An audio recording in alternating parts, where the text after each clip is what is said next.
बिस्मिल्लाहिर्रहमानिर्रहीम। इमरान हमीद बात कर रहा हूँ और इस वक्त मैं मौजूद हूँ मेलसी में।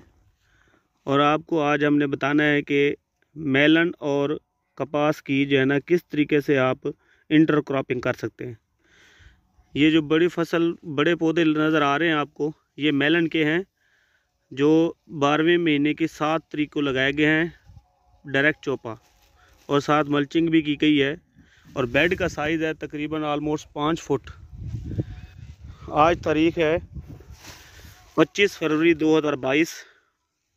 फार्मर ने 15 फरवरी 2022 को इसके अंदर 1.5 फुट के फासले पर CKC 3 वैरायटी पिंक फ्री लगा दी है चोपा ट्रिपल जीन। तो माशाल्लाह 1.5 फुट के फासले पर लगाया है। अब मेलन की पर फ्रूटिंग आ चुकी है, आपको मेलन दिखाते हैं। ये देखें,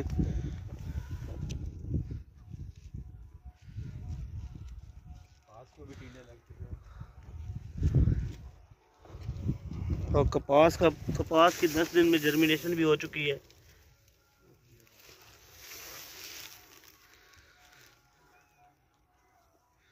ये अगले महीने जो है मार्च 15 अप्रैल तक ये फसल मेलन की ख़त्म हो जाएगी, और साथ जो है वो 1.5-2 फुट का पौधा हो जाएगा कपास का।